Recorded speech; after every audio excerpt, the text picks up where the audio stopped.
ওই মেয়েকে যতক্ষণ এই বাড়ি থেকে বের না করছিস এই বাড়ির বিপদ কমবে না।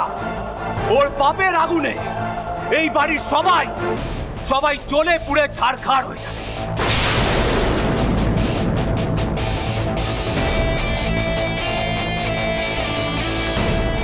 এটাই আমার প্রতিকার। ওই মেয়েকে বিদায় কর, ওই মেয়েকে বিদায় কর, তাহলেই হয়তো ওই বাচ্চা মেয়েটা বেঁচে গেলেও যেতে পারে।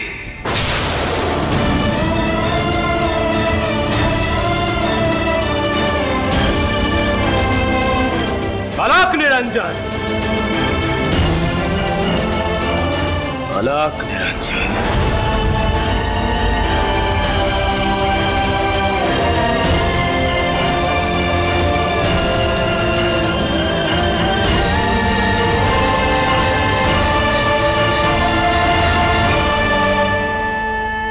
এবার তুই কিভাবে এই মহিলাকে বাড়িতে রাখিস সেটাই দেখবো রে শ্রাবণ।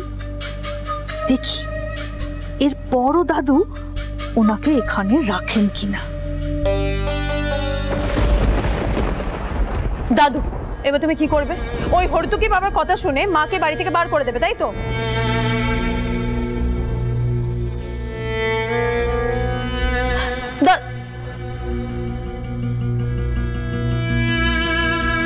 ওল্ডম্যানকে এবার ডিসাইড করতে হবে প্রায়োরিটি কে, রোহিণী নাকি উনি। আর অলৌকিকে যখন বিশ্বাস তুমি করছোই ওল্ডম্যান, তাহলে তার প্রতিকারের জন্য ওনাকে তো এই বাড়ি থেকে বার করতেই হবে, তাই না?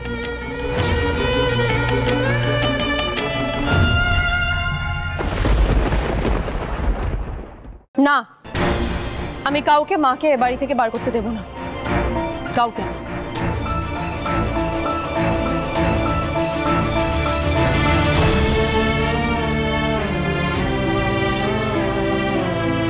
শ্রাবণ, তুমি এসবের মধ্যে ঢুকবে না। ওনাকে এখানে থাকার ডিসিশনটা যখন ওল্ডম্যানের ছিল, তাহলে উনি এখানে থাকবেন কি থাকবেন না সেই ডিসিশনটাও ওল্ডম্যানেরই হবে, আমাদের কারণ না।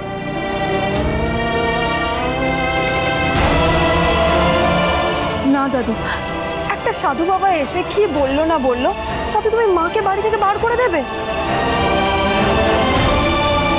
না দাদু, এটা হয় না, এটা কিছুতেই হয় না। কি আশ্চর্য কথা বলছিস শ্রাবণ। মেয়েটার মরণ বাচ্চাদের থেকে ওনার এই বাড়িতে থাকাটা বড় হলো।